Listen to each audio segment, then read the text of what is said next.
Hello and welcome to the SportsGrad podcast. My name is Ryan Walker and with me, as always, is the bona fide Ruben Williams. How are you, mate? G'day, Ryan. I'm doing fantastic. Thank you very much. It's always a pleasure doing the podcast as per usual. Things are going great down the lawn. We're out of lockdown now. People are down at the beach. People are playing beach cricket at the Incredible. moment. It's the holidays are going on, so it's a wonderful time at the moment. So lucky to be out of lockdown. But how are you? Going well. Going well. It's just another Tuesday, which we love. And yeah, We're everything's all going well at rolling into HQ. one at the moment. They are a bit, it's just week after week after week. Yeah, Not a lot I think that's changing. I think that's probably shown by the fact that you've just labelled Wednesday a Tuesday. Yeah, you're right. Gee, we're all good here at HQ, folks. I'm officially calling Wednesdays Tuesdays, and that's when you know that we're a little bit over everything at the moment. So, Mm. all right, we'll move on, Rubes, because we better because there's something obviously wrong with me. We'll start off, of course, with a message from our good friends at Deakin, where every single course is backed by industry experts. So you can be confident you'll get the job you want with a degree that employers want. Deakin University, progressive real world learning. Today's show is also brought to you by our good friends at Sports Where I Am, who are basically the kings of finding any sport, no matter where you are in the Mm. world. So give yourself a memorable summer to look forward to and head to sportswhereiam.com to find all your favourite sports. Plus, use the code SportsGrad for 5% off your tickets, which is an epic deal if you're asking me. Great platform. It is. It's unreal. If you want to learn more about us, who we are, or want to ask us any questions, feel free to connect with us on LinkedIn. You can find a link to do so in the show notes. So today, Rubes, we have Kimberlee Furness, who is no stranger to us, a good friend of the show. Kim has started working in law firms before she got into sport, before she quickly realised that, hey, sport's the place to be. And we met her at Cricket Australia, where she really found a passion for sports working in our people and culture team. She's now the GM of people and culture at Netball Australia, and she's an absolute superstar. So it was great to chat to her. What did you love the most, mate? Because it was an absolutely unreal chat, and I loved it.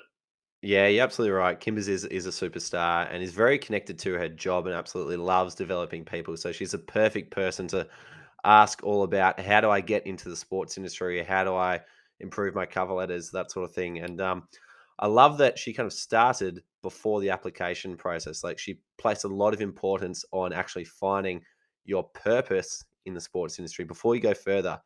And she told us about a very simple method that you can use to find your purpose. If this isn't something you've figured out yet, but it is a step that you should take before you even put a pen down to write your cover letter.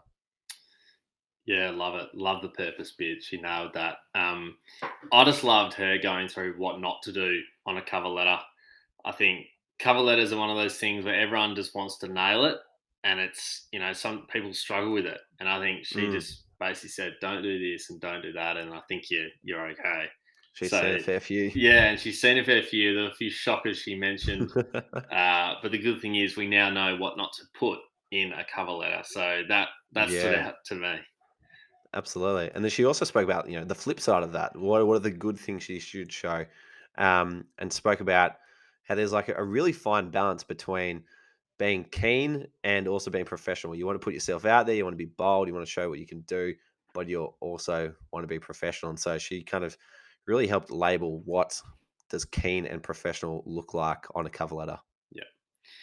Awesome. We'll grab a pen, enjoy the chat with Kimberlee Furness.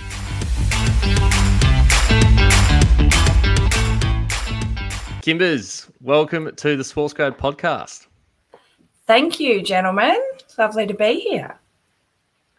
Kimberlee, there's a lot of people who like travel around between different codes, and so it's great to kind of finally cross paths with you again. We obviously work together at Cricket Australia, and now you're at Netball Australia. So I'm sure that cycle will continue to spin, and we'll who knows where we'll see you next. But netball's obviously got a big future with you there.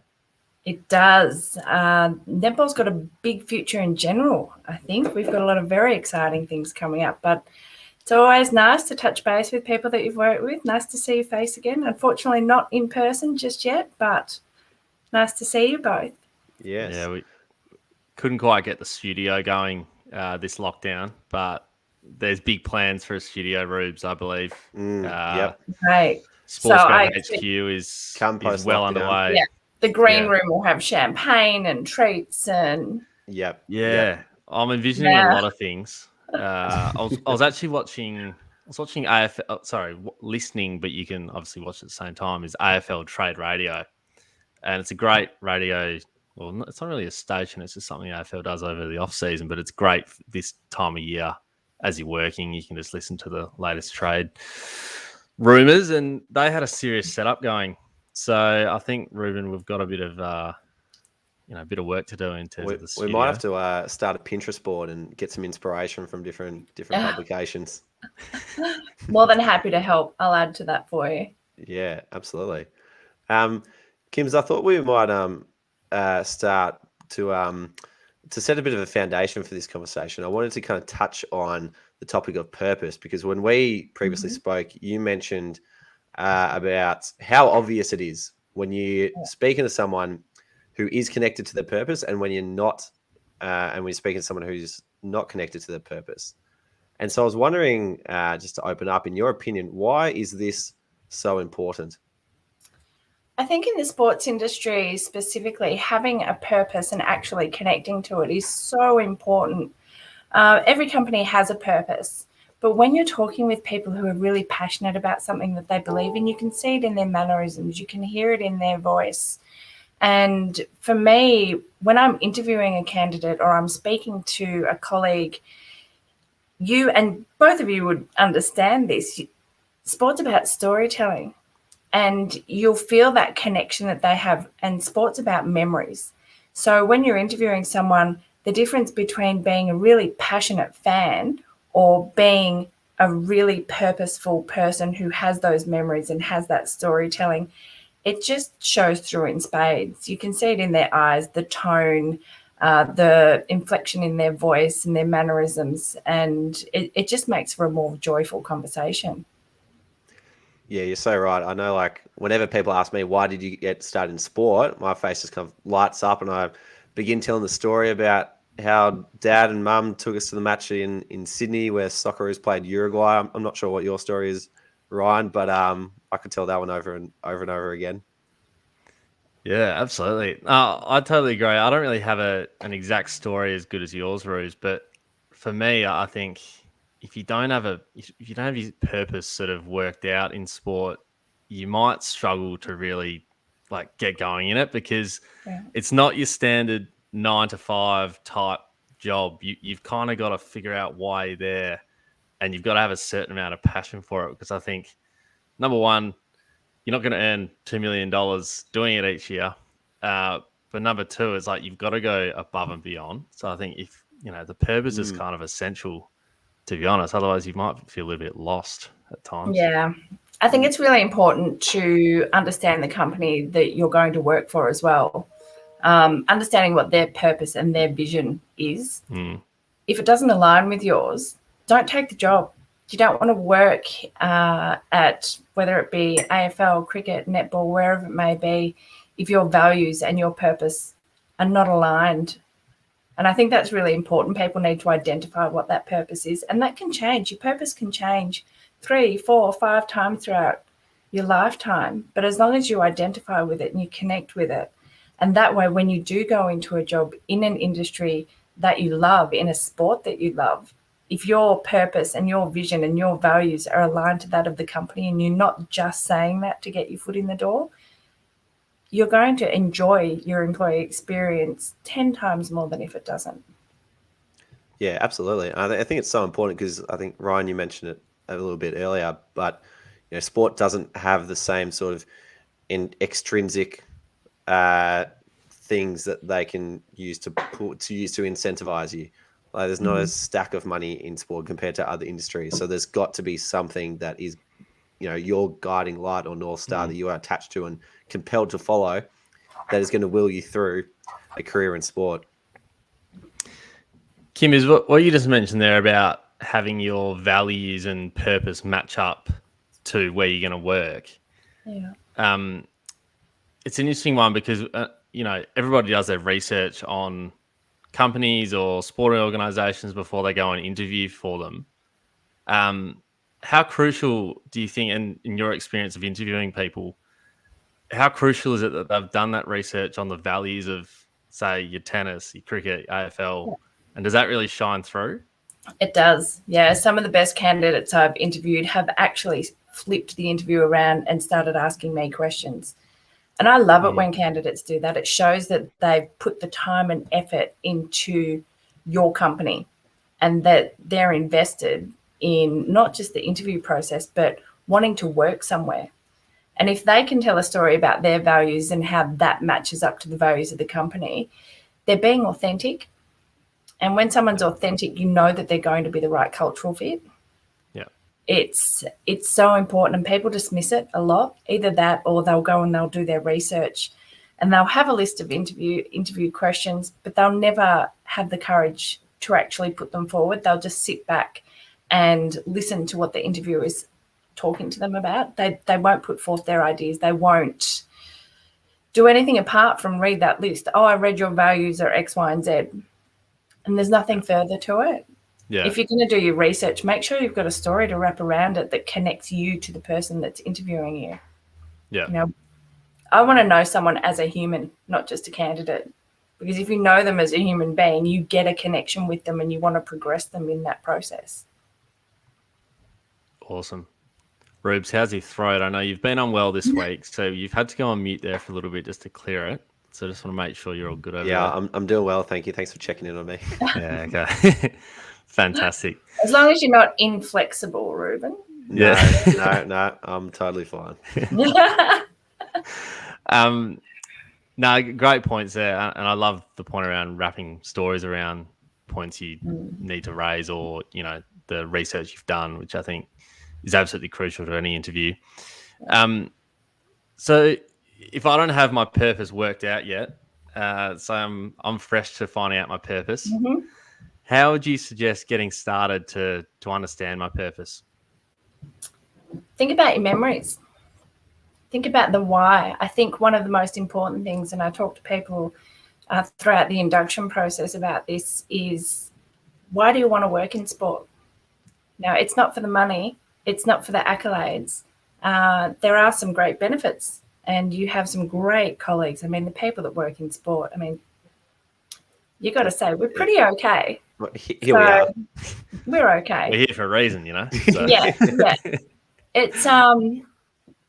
It's finding that pathway to what your purpose is.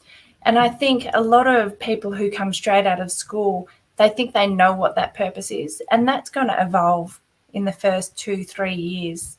And that's completely fine. I say to our Deakin interns when they come in, what do you want to do? Where do you want to be? Do you actually know what you want? And they say, I want to do X, Y, and Z. I go, great, why? And they stop and they have to think about it. Whereas others will say, well, when I was younger, my dad or my friend or my cousin or, they'll tell you about an experience. And usually your memories and your experience are what create that purpose for you and they give you that drive. Yeah. I love that you're able to pinpoint the exact kind of catalyst for a purpose. And it got me thinking I've never felt so connected to work before in my life doing what I'm doing with SportsGrad. And that all started out because I was a uni student who had no idea how to get into the sports industry and basically went out there to try and solve my own problem and asked people such as yourself, how do I get into sport? And just continued to follow that and eventually got into Cricket Australia and then figured out a way to apply what I'd learned to other people and help them do the same thing. And when I started out, my purpose was just get into sport and create amazing experiences in sport. And I found my purpose changed because of that personal experience.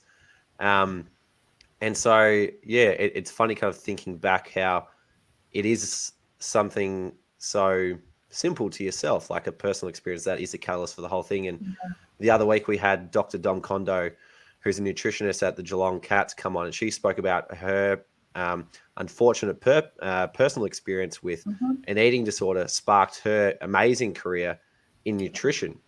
And I believe you've also been able to turn an unfortunate personal circumstance into something more positive as well. I was wondering if you might be able to touch on the motivations behind your own purpose. Yeah. Earlier on in my 20s, I worked for law firms. That was my thought. I wanted to work for law firms. I wanted to work in corporate. And I had a friend in my late 20s, and I've had multiple friends who have suffered with mental illness. And he was an incredible person, and he struggled quite severely with depression. And I had known over the later years that he was struggling with work. He was being bullied, he was being harassed because there wasn't a lot of knowledge, there wasn't a lot of support for men's mental health. And this was only 15, 16 years ago. And unfortunately, he took his own life. And I didn't realize for about 6 months, but after about 6 months of thinking about it and trying to understand it, for me, I got this. It wasn't anger, I don't think. I think it was more of a real pure drive to make sure that I could do something that would help people have a great employee experience where they felt safe, they felt supported, they felt that, psychologically as well as physically, they could come to work and love doing what they do. So for me, that really defined my purpose. And that's where I set my head to, I want to be the person that develops experiences for people. I want to be the person that coaches the managers to be able to create further experiences for people. So for me, I think there's many catalysts in everybody's lives, and they come at different times of everyone's lives. I'm going to give away my age here, but I was 30 when this happened. So for me, I was on this different path. And that happened, and I went, you know what? I'm on a path of about 50% of the way there, but I'm going to have to dig deep if I want to do what I want to do. And you can change direction. It's a lot of people are really scared to change, and I think when something happens in your life, whether it's something tragic or you lose someone in your life or it happens to you personally, there's two types of people. There are those people that are so sad and so almost broken that they force themselves to make really bold choices and be really courageous, and they'll step forward in the direction and really succeed, whereas others will need that support network around them, and both of them are okay, but those are the moments that will help you define and drive you to what your purpose is.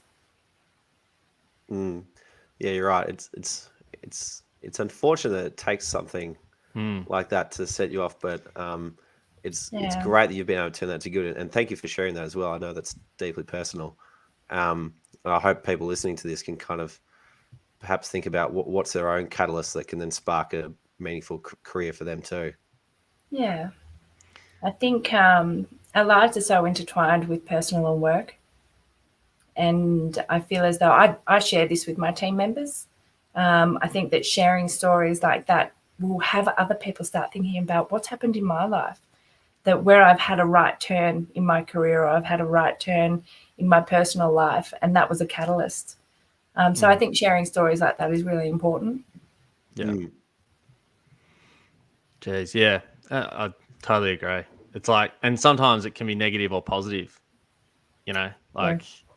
there's all kind of things that happens. But yeah, it's a really nice story that you've told there, Kimberlee. So I appreciate that. One of the things I love about the sort of the purpose topic is how you said about memories. Yeah. And one of my good memories of when we first started at CA was that during the onboarding, we had to bring in a photo of what cricket has meant to us. I remember this. And we're probably in the same room, Rubes, to be honest, when we did this. But I think so. Was it down at 128 in It was one of down the at 128 the and long meeting room? Yeah. I forget what it's called, the Yep. field or the boundary. the boundary, I think Yep. it was called. Yeah. And That's it. great friend of the show, Nathan Bauer, was running the session. And it was just kind of like everyone went around the room and you just had this photo. And the night before, I was like, shit, Mum, like send me a photo of me playing backyard cricket, because that was the first memory I had. And you went around the circle and everyone had just something that meant a lot to them, that brought them to cricket and how they came to be there. And it was probably, for me, I was just like, this isn't just like work. Like, this is kind of like people want to be there because they have that passion inside them and they've had these experiences, and this is why we all work in sport. So that was like a moment for me where I was like, yeah, people don't just rock up here and want to work here. And I can assure you that, Ryan, memories. those people that were in the room with you felt more connected with you after that. 100%. Yeah. And like we had to go around and tell a story about the photo. Yeah. And I remember mine was like, it wasn't emotional, but I was just like, I had to talk about, it was a photo of me playing backyard cricket with my brother and my mates up the road who I'd been mates with since day dot.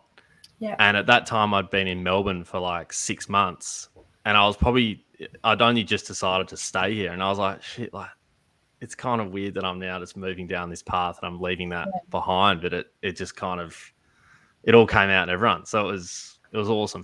But yeah, that's actually, and you've just pulled out one of my memories for that. A couple of times I did those sessions for Bowser, and I had a young gentleman, and his name has just escaped me. And his photograph it floored me, and his story floored me. He had a photograph of his parents' fridge back in India. And on it was a child's writing that when I grow up, I'm going to work for Cricket Australia. And that picture was only recent, but that child's writing was his, and it was about 20 years old. And here he was in induction at his dream job. And I remember talking to him probably about 6 weeks later, and he said, I've got something for you. And he brought his phone out and he brought up a photograph, and there was that fridge and that child's writing, which was his. And next to it was a photograph of his first pay advice. Oh my God. So good. That is incredible. Things love that. Things like that, and I might be a bit soppy here, but things like that just give me chills, because that he's known his purpose for so long, and he's so passionate about it, and he's so proud. There's no arrogance whatsoever. It was a young kid with a dream, and he made that happen. And things like that, they just give me chills, which is why I want to work in the industry that I work in, right? Because storytelling and those memories, it evokes so much emotion. It's reminded me of Nicola McDermott, the Australian high jumper who famously diaries a lot and does a lot of drawing. I think there's one of her drawings from when she was 5 or 6 years old spoke about how when I grow up, I want to go to the Olympic Games and jump 2 meters or something. And she's held on to that for 20 years. And sure enough, in Tokyo, she's won a silver medal at the Olympic Games. And, it's just heartwarming to see some of those ambitions come true. Yeah. And that's what people love about sport. That's why they connect to sport, right? Everyone's got a story about your friend, your cousin, someone you've seen on TV. Yeah. Brings out the emotion in people, which is why people love it. Nothing against the EYs of the world and the big financial firms, but They're not quite the same. There's not many letters on fridges that are saying, I'm going to be the best accountant ever, or I'm going to be the best financial worker of all time. Well, but, they're all listening to this, trying to figure out how do I do that, but in sport. They are. Or they're listening to this. They're going to bring in a photograph of a calculator they used when they were 10. Or they're going to whip out those letters and send them through to us, Rube. So they might just they might reconsider their memories after this and realise the sport ones are meaningful too. Yeah, you've just doubled my applications for the next 6 months. Thanks. Yeah, you're welcome. Yeah. Kim, when you were at our beloved CA, and we've spoken a lot about CA so far, I believe a cover letter came across your desk that started with the following words: I'm going to tell you why I deserve to wear a baggy green. Yeah. Which is pretty pretty cool. This Yeah, person very bold. almost got the job in one sentence. So off Yeah, the back very of that, close.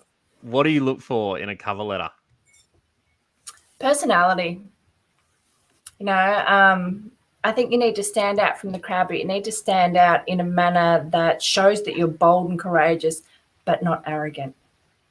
The flow of this young lady's letter was just beautiful. She connected with all of the things that tug our heartstrings when we work in sport. So she threw that sentence out there from the get-go. And when you're sitting back and you're getting applications and there's over 100 of them, and you read that first line, I refer to your recent advertisement for X, Y, and Z, and they're all exactly the same. And then I've picked up one, and this young girl I could basically hear her tone with her pointing her finger at me going, I'm going to tell you why I'm going to wear the baggy green. And I went, oh, okay. And I thought, that's really arrogant. And then I went through the rest of the letter and I thought, oh, no, she tugged at my heartstrings. So I had an instant connection to her.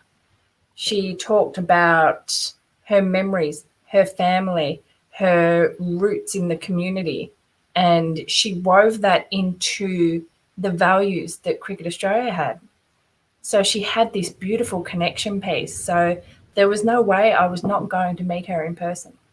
And I think it's a really fine line when you're writing a cover letter to not be an overeager fan, which, no offense against any of our fans, but, you get some letters where it's just all about fandom, which is fantastic. But we also want to know, why do you want to create that fandom? Now, why do you want to be a part of this? Why do you want to be a part of history? Why do you want to create memories for kids of the future? So it's a really fine balance, but it's also putting your personality into it so we have that instant connection. Yeah, absolutely. Yeah, you've just jogged my memory about the very first SportsGrad interview I did in the US with a bloke called Jim Kaler, who used to be the Senior Vice President of Sales and Marketing for the Cleveland Cavaliers. Wow. And this is way back in 2017. We're going a long way back. If anyone wants to find this on YouTube, there's a very awkward looking Ruben Williams trying to figure out how to do all this stuff. But he said a very similar thing. And the quote I'll never forget is, when we see the super fan coming through the door, we get nervous in a hurry. Yeah. And that is because in the US, over here, anywhere in the world, you get so many people, as you say, who just focus on, I'm going to tell you how much I love the sport. But as you say, it's about why do you want to create an impact in the sport? Because at the end of the day, there's professional netballers who are going to get paid to play netball. It's not going to be you. But there might be another way that you can create an impact. Yeah. And I think that's really important for people to understand. And you can see through it, pardon me, you can see through it in a cover letter, in the first interview, whether you're screening someone, you can really see the difference between someone who's just a fan and they want to work there. So they might get the opportunity to meet someone in a national squad, or they might get to go to games, or they might get free stuff, which, great, but we want someone who is culturally driven to make really impactful change for the future. Whether it be teenagers or young kids under 10, they're the future of our sport. And we really want to dig into that community aspect and that memory aspect and creating stories for that future generation. And those are the people that you can see when they're talking about it. And it leads back to purpose. They're excited about that. They want to be a part of making that happen. Now, they want to be a part of the 2032 games.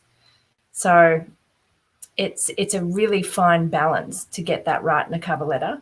And I think I would say to anyone, regardless if it's your cover letter or your CV or a screening call, be completely genuine, because we want you to have a personality. We want you to be able to laugh at yourself. We want really transparent, genuine people to work with us, because they're the best colleagues to have. So it sounds like even before you write a cover letter, figure out what your purpose is, because then you've got the foundations to apply after that. Correct. Yeah. Kim, is you one don't other always have to figure it out. You can. I would really admire and respect someone if they wrote in a cover letter, I'm not quite sure what my purpose is, but I want to work with you, so maybe I can figure it out along the way. That is great You're advice. I hope someone's written being that authentic. down. Yeah, you don't have to have the answers for everything. I think knowing that you want to find your purpose, that's a big step.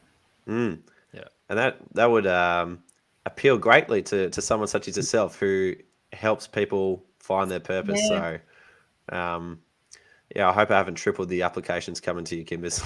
Yeah, thanks. I'm just going to hang up now. Yeah. One other thing you mentioned when we chatted previously is about finding that balance between being keen and being professional. I'm Yeah. wondering if you might be able to share some examples of what that looks like specifically. Yeah, I think it reverts back to what we were talking about before about having the knowledge, not just doing the research. So people who are keen will do the research. They'll have a list of things about your company or about the people, your values, your purpose, but they don't take that extra step and wrap the story around it that connects them to us. And that's a really, really important piece. I recently hired a young gentleman who had no connection to netball whatsoever. However, he had done a lot of volunteering.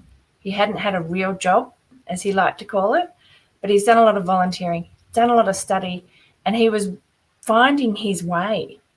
And he just wanted someone to mentor and support him on that journey. But the passion, he spoke with so much passion, and he was putting himself out there to do a lot of free work. And, he tugged at my heartstrings because he was so genuine and he was so transparent and there was no arrogance whatsoever. And he now works in my team. Unreal. So, yeah. So it sounds like the theme is be genuine. Don't don't try and put across something that you're not. Authenticity will get you a long way. Yeah. I think one of the biggest mistakes people, especially at an entry level, make is saying what you think they want you to say. Yeah. There's a lot of mistakes that I see come through the door, and that is don't be a multiple applier. We'll put out 10 job ads over a month, and the same person will apply for every single one of them, and not once talk about the requirements for the role. They won't talk about the skill set. They're well underqualified for an executive general manager role as they're an entry level, but they're just seeing our brand and going, yep, apply. It'll give yourself a bad name. Whilst it's showing that you're really keen, it's not professional in any way, shape or form. If you want to do a professional application, show your personality in your cover letter, and then in your CV, hit those bullet points. Those bullet points are being in the advert. We want to know what your capabilities are, and give us an example of when you've used those, something that you're really proud of. What are your achievements? Don't make it War and Peace. Save some of the good stuff. I say this to people all the time. Save some of that good stuff for when you get to interview. You don't have to make it War and Peace, because when you get to interview, you want to wow them and you want them walking away wanting to know more about you. I think that's a big wake-up call for a lot of people who would just apply for literally every vacant position possible. Happens a lot. It's also, I feel like people do this, but they basically make a cover letter template. Yeah, they do. And they just drop in sort of the information that job wants or needs. Yeah. And that's probably where they're missing the authentic piece, because one job is not the same as the other, and you're just copying in and you just want to work for friend not actually addressing the actual role and the why. I think our friend I think our friend Daniel Simons from Golf Australia actually received an application meant for Netball Australia when we spoke to him. They just forgot to change the sport. Possibly. I get that quite a fair bit. Matt, who works for me, who was the one I was talking about before, every now and then he'll flick an application to me and he'll say, do you know anyone called Sally or Greg? And they've forgotten to change the dear whoever. Oh, no. And it happens more often than not. And a lot of the times, and here's a good tip for anybody who has LinkedIn and is sending out CVs, make sure your LinkedIn matches your CV. Yep. And read your cover letter 3 or 4 times before you send it. Check your CV. I mean, in this day and age, grammatical errors are just, for someone of my era to see things spelt really incorrectly, or you've got the wrong job title in there or the wrong company name, I just look at that and go, you don't care. You don't care. And when they're in a pile of 100 plus, it only takes one little mistake for you to say, nope, that's enough. Yeah. Yeah. I did a session with some Deakin students a few months back, and they were absolutely fabulous. If anyone's ever listening from Deakin, I give them absolute props. They're great students. We do love Deakin. We've got a great relationship with them. Yep. Big fan of young Scott. Yeah, love Scott. Our major sponsor of the podcast, Deakin, is Kimbers. So perfect. Our good friends at Giving them a Deakin wrap. give us a lot of support. Yeah, Deakin. I'm a huge fan, big admirer of Deakin and Scott and all the work that they do. And they've got a group of students that I did a webinar with one night, and we were going back and forth, and it was basically an open forum. They could ask me anything they wanted. And we were chatting throughout the night, and I said to them, we were talking about being bold in your CV and some of the mistakes that people make. And I had said I was giving some coaching to someone once, and they said, here, this is my CV that I've updated and I've been bold. And I opened it up, and they had back highlighted, that really bright yellow that the tradies wear. So they'd coloured the background in bright yellow, because I said to them, make it stand out, make it bold. And this young guy's gone, this is what I've done. I'm going to stand out now. And I went, you're going to give someone cataracts. That's a little bit too bold. You need to reel it back just a little bit. That's pretty bold. Yeah, pretty bold. Pretty bold. We've spoken a lot about the not to dos. Well, some to dos and some not to dos. But what are some of the biggest shockers that you've had in your time that you've seen outside of the guy who did the cataracts one? Ooh. Oh gosh, there's a few, but they're not very PC. I probably shouldn't say them. Wearing inappropriate clothing to an interview, as in highly inappropriate. Yeah, right. Were they taking the piss, or were they serious? No.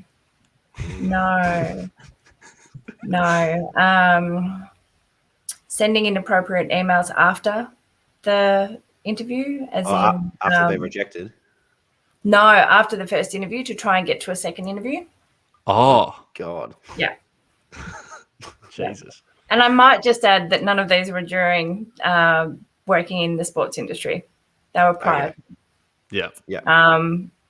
There's been some absolute shockers. I think one of the big ones is when you're being screened by anyone, regardless of industry. So you get a phone call and you're having a very brief chat to see whether you get to the first interview. Be aware of your surroundings. Yeah. If you're out in public and you have people swearing and carrying on, or you're out with your mates, don't answer your phone. Yeah. Yeah. I tried to do a screening many years ago with a young gentleman who had been made redundant, and he was out with his friends at the pub. And I said to him, how about I give you a call back? And there was lots of swearing and carrying on. And then he passed the phone around to his mates to give him a referee. No. God. There's We'll pass. there's not really a fine line between appropriate and inappropriate. I don't think. Yeah. Pretty blatant. Yeah. Wow. There you go. I reckon you could talk for hours on that kind of stuff. Like, there'd be that many, I would imagine. It'd be There's good. a lot that I really can't say now. I think it's probably something to take offline. We'll pick them up with you off air. Yeah, the wonderful world of HR, hey? It's always fun and games. That's It's it. about people. It's the unexpected, right? You never know how someone's going to react, which makes it so much more interesting. Exactly. Yeah. We might change lanes slightly. I wanted to talk about one thing you mentioned to me previously, and that was around how impressionable grads are when they're coming out of university and first stepping into a role. Yeah. And when they're in those roles, you've then got the opportunity to basically build them up and form the early stages of their career and their trajectory after that. And because of that, you spoke about why cultural fit is so important. And so I was wondering, what are some of the things that indicate good cultural fit to you, and how do you determine whether or not someone is a good cultural fit just by reading something like the cover letter? Yeah, I think for me, a lot of people are put off by nerves in an interview, whether it be over the phone or in person or via Zoom or virtual. I'm not put off by nerves at all, because I think someone who's nervous is really excited to be given the opportunity to discuss themselves. I think one of the most important things for me when looking at someone culturally for a good fit for any organisation is a really good sense of themselves. So they're confident with who they are. They're not trying to put on a front. They're not trying to be anything that they're not. And it comes back to that authentic piece, right? Being genuine. But being confident with who they are without a trace of arrogance is my absolute number one. And you can read that between the lines if a cover letter is good. You know, you can have that emotional connection with someone when they talk about family and they talk about the reasons why they're connected to this application. It's it can be really quite powerful. Yep. And just a quick excuse me, a quick one for Quick people cough. wondering. Didn't have time to mute that one. We'll see if it comes back. Just a quick point for those who are wondering, how do I, present myself as bold and stand out without sounding arrogant on a cover letter? You start to sound arrogant when you add your own judgment to your experience. So if you say, I am an excellent operations manager, you've added your own judgment. But if you remove your judgment and replace it with numbers, then you're just stating facts.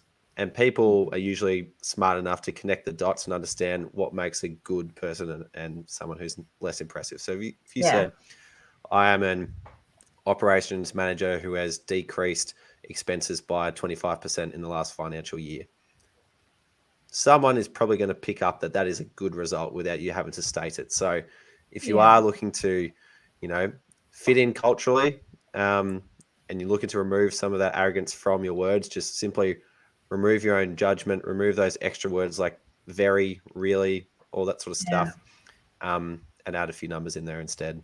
Yeah, it's taking out those descriptors as well. I think another really big piece around being genuine is to show your vulnerability. It's okay not to know everything. We hope that you don't know everything. Otherwise, I'm out of a job. The CEO's out of a job. No, I think people that show vulnerability just show the fact that they're willing to grow. And that's a really big cultural fit. We want people who want to develop, who want to be a part of a team and learn off each other. We want people to collaborate. So asking the right questions and showing that you're vulnerable it's a really big advantage. Yeah, absolutely. Kimbers, I want you to imagine you're speaking. Brian. Yeah, why did I say there? I think I do that a lot, don't I? Makes me worried about what you're going to ask me. Yeah, it's kind of like, what's coming is going to be like kind of on a next level. I've got to kind of prepare you for it. So I'll take out the Okay. I want you to imagine you're speaking to your younger self who desperately wants a job at Netball Australia. What's one thing you would tell her to do to impress the people hiring? Oof. It's an on-the-spot question, isn't it? That's why I said I think learn about the people themselves. So I think one of the biggest mistakes people make is, and I've just done the then, is to not understand the people that you're communicating with. For instance, I know that people will send an application and they'll direct it to me when they're actually talking to Matt, who's in an entry-level role, and they're quite dismissive of him, which I find really disrespectful. And for me, that will, that's part of their character. So I think if I was talking to my younger self, it would be to learn who the people are in the business and learn a little bit about them.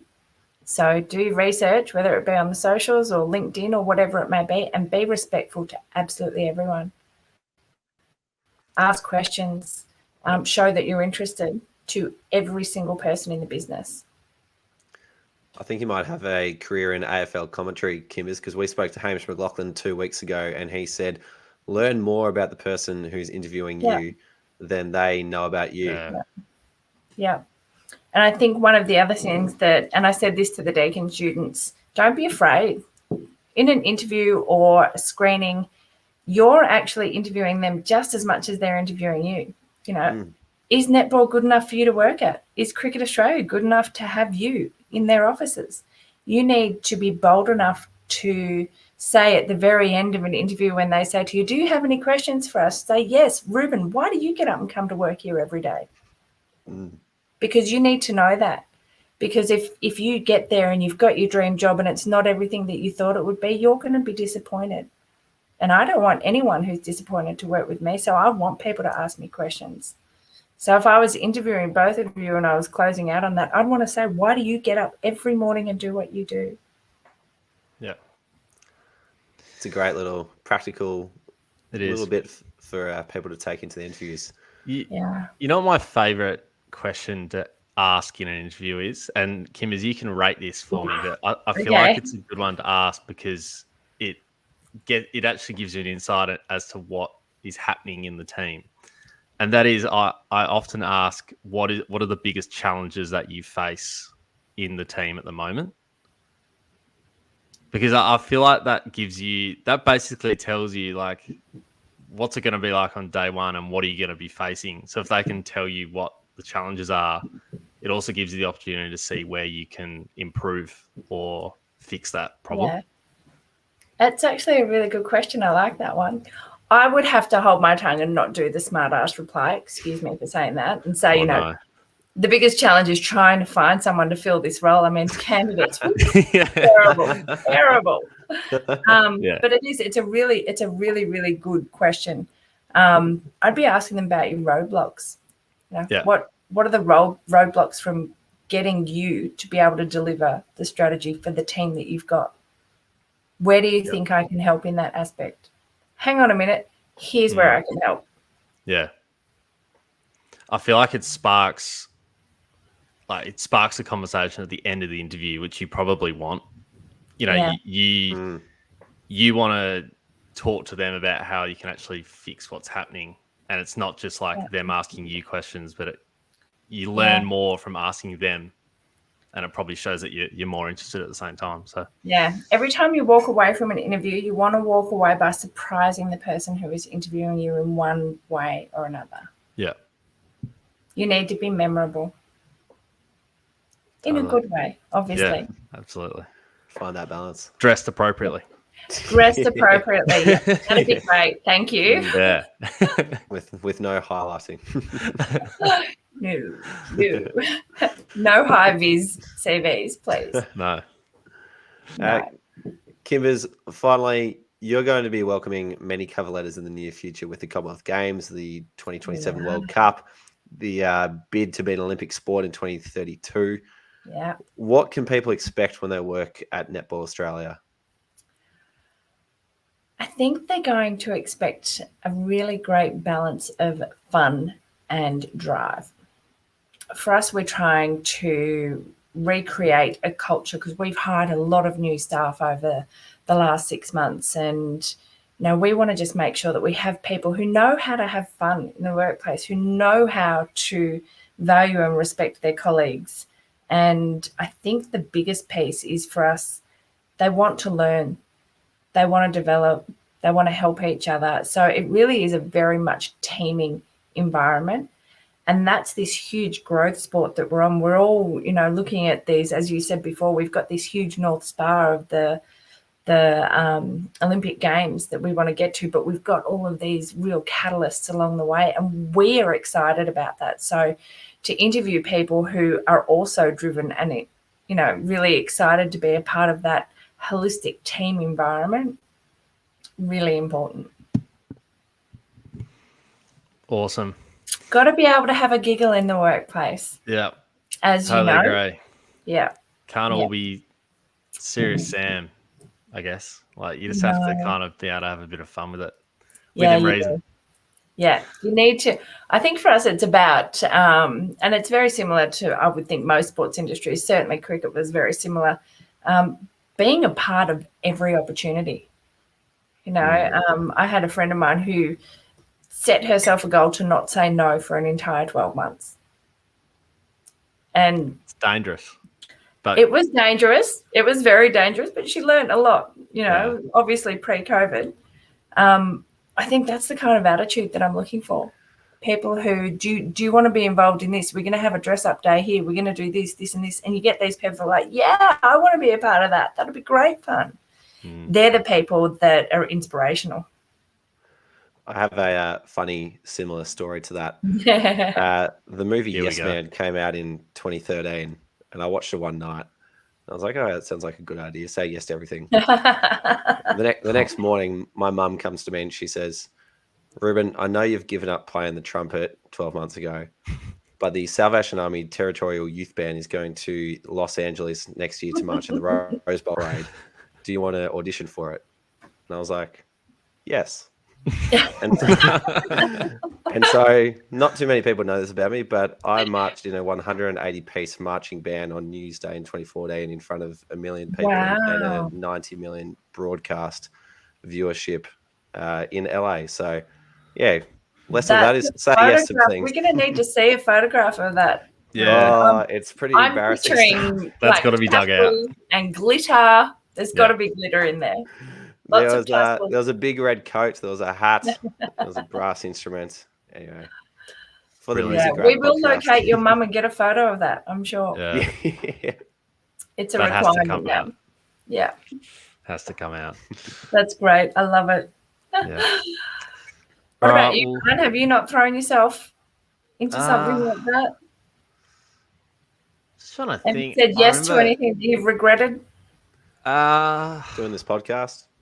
Yeah, no, I remember. So I don't know if this was more of a yes or I was told that I have to do this. But when we had the bushfire game at CA, and they needed someone to sort of look after, sort of getting, collecting cash on the day to donate. Yeah, and I essentially had to gather up an army of people to go and collect money from all the people that were attending the game, and that was just an absolute nightmare. Had 2 days notice to do it, and it was just crazy. Our good friends at CETA came to the rescue and provided us with a few students to help out, but I mean, it was a nightmare, but it was also very rewarding. So I was stoked to be a part of it by the time it came around. But yeah, I think it was kind of probably a half-half. It was like, can you please do this? And I was like, yeah, sure. No worries. Well, I mean, at least you weren't wearing tassels and glitter like Ruben. So no, couldn't get the trumpet out. You saved that for the weekends ahead. Yeah. I'll be holding on to that photo. Yep. I think. Yeah. I'll be finding it. It'll be going on our Instagram at some point. Perfect. Yeah. Perfect. I'll need a copy of that. Thanks, Ryan. Yeah, no, that'll be sent through. It'll be on your desk. All right. Well, we might leave it there, Kimbers, but it's been awesome to chat to you, and has just been great to really nut out what a great CV looks like in an interview. And I think there's so much that we've discussed tonight that people listening can take on board for the next interview, the next cover letter that they're writing, because it's all gold, to be honest. And hearing it from you, an expert in the field, is absolutely awesome. So thanks so much for joining us, and good luck for those Com Games and World Cup bids in the next few years. Here we go. Thanks for having me, guys. It's been entertaining.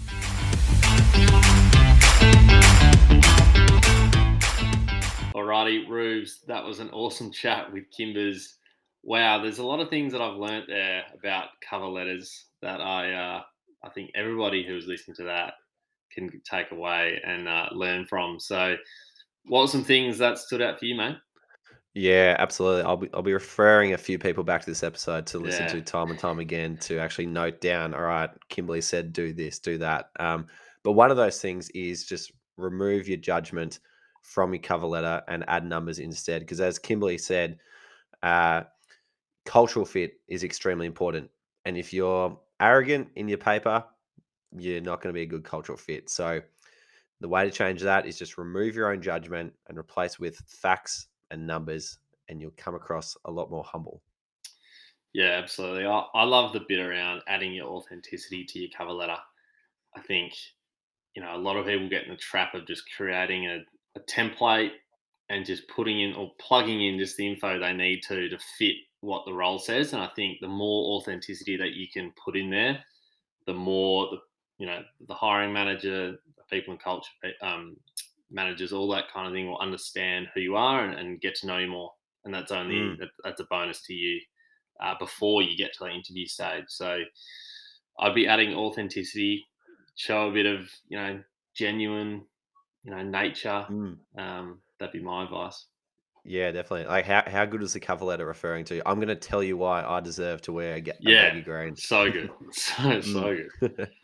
I didn't get the job for this, but I submitted a application for an internal role at CA, and on my cover letter was a line about I think it was relating to work ethic or it was competitiveness or standards I held myself to, and just spoke about the laps of the tan that I run with this person, and how it doesn't matter if I'm at work or if I'm running around the tan with the person I was applying to. There's a certain standard I still hold myself to. So, you know, if you need an example of what authenticity looks like, go as far as telling them what you do for fitness or whatever else. I'm now thinking about who that person is, but I won't say. But then finally, I think one other thing to take away and spend time doing is actually doing a bit of a check on yourself and going back through your own personal archives, your memories, and find out what was the moment that sparked your purpose in sport. And I think it's not until you're actually aware of what causes you to find your purpose, and Kimberlee gave that great explanation, just starts from memories. Go back and have a look at what is the memory that set you on that journey, and then tell the story around that. Because yes, it might come out as I love sport. I'm really passionate about sport because I want to help connect people. But it might have started because you were playing under 10s soccer and it was the first time you've been introduced to team sport and you made 10 new friends in that first year and you've grown up through primary school, high school, now into uni, and they're the people who you're still closest to and you want to create those sort of connections for more people in the future. So there's kind of two ways you can tell your story, but if you find that memory, it's going to come across a lot more compelling. Love it. A lot of, I think the theme of the episode was probably authenticity, which was great. So I loved it. Thanks for listening. Find us on LinkedIn. Let us know any questions you've got. Get in touch.